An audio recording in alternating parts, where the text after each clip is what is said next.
Hello and welcome to the Album Man, and today I'm going to be doing a review of Adler's new album Back from the Dead.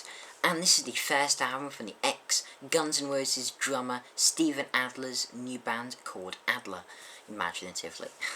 Anyway, this band was only formed earlier this year and consists of Steven Adler, of course, on drums, Johnny Martin on bass, Lonnie Paul on guitar, and Jacob Bunton on vocals. And he was previously in a band called Linum, and he seems to be the primary songwriter by what I've read. So, can Adler reignite the spark that made Appetite a classic, or is this as lifeless as Chinese democracy? So, the first track on this album is the title track, Back from the Dead, and this song starts out as a nice acoustic guitar and gentle vocals from Jacob, though soon the big, loud, driving riff comes in and builds perfectly to the chorus. I mean, this chorus is so damn catchy.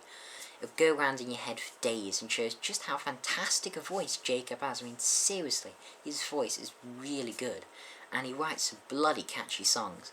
This song is an absolutely stunning way to start the album. It shows straight away just, the raw power and passion that this band have for the music they're making. You can just hear it in their instruments, that they are enjoying themselves. It makes for some stunning music, to be honest. And this song particularly grabby. Then we come to track 2, Own Worst Enemy. And again, this has a great riff from Lonnie, and like the title track, it just soars into an absolutely epic chorus. And one thing I will talk about also is the production on this album. It's really good. I think the balance of production is near perfect on this album.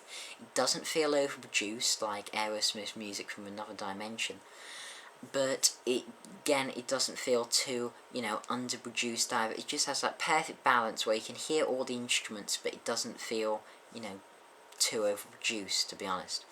And it almost reminds me of the production on Blackstone shows Between the Devil and Deep Blue Sea. No, I'm not saying Adler sound like them, they definitely have their own sound, and it just works with their big, almost 80s style choruses with a modern twist on them. Anyway, so really good song, Own Worst Enemy. Then we get to another version of The Truth. And the first thing that struck me on this song was the bass riff from Johnny. I mean, it's very good. Almost so melodic I could sing along with it. Anyway, the rest of the song follows the precedent set by the other two, with a great riff in the verse that builds up to a geniusly catchy chorus. And then in this song there's a particularly good short little solo by Lonnie, quite short, but it fits very nicely. And now, even though these first three songs have the same type of style and structure, big choruses, what I think just makes this band stand out is the fact that they are able to make each one sound unique and memorable. Adler do not fall into the pitfall that many modern rock and especially I find power metal bands adhere to, which is having all the songs sound pretty much the same and you can only just about tell one from the other. There's plenty of albums like that about, and this does not fall into that, and that's one of the fantastic things about the album. Every track feels individual, but yet all has a similar type of sound to it, and a bloody good sound at that. Anyway, now we come to The One That You Hated, which was the first single from the album. And I did do a track review of this song when it was released in about April, I think, and said it was one of my favourite tracks of the year, and breathtaking. And you know what? This track is still one of the best of the year, and a pleasure to listen to. It's just one of those songs so addictive you just want to put it on loop. The chorus is so catchy with outstanding vocals, the guitar is amazing, the bass is wonderful, and the drums are awesome. It's just an outstanding song, one of the best songs released this year, and just, yeah. If you want to know whether you're going to like Adler or not, just listen to The One That You Hated. That's the song to listen to. Then we get to Good To Be Bad, and this is the second single from the album, I think, and features the ex-Marilyn Manson guitarist John 5, really good guitarist, who also appeared on Meatloaf's Bat Out of Hell 3, which was a tad bit unexpected, but surprisingly, yeah, it worked. Anyway, we're not talking about Meatloaf, we'll save that for another day. Anyway, this is another really powerful song with great guitar, especially the solo from John 5, do like his solos, and a great chorus that just makes you want to burst out singing, to be honest. Now, Just Don't Ask, this features the omnipotent being that is Slash, but first it starts out with a lovely acoustic guitar melody that has it, and the whole song has a picked riff as opposed to the usual strummed one that works really well. Almost reminds me a tad bit of Anastasia from Slash's latest album with Mars Kennedy. And this is one of the more ballad-like songs on the album. It shows that Adler really know how to do a good power ballad, which I always think is a key component of a good rock band. And of course, my favourite part of the song is the guitar solo from none other than Slash. Works in the song so well and is fantastic. I mean, big Slash fan. I'm wearing a Slash shirt at the moment. And the drums also I find are especially good in this song. I would say it's probably my second favourite from the album. It is a simply beautiful power ballad, really stunning.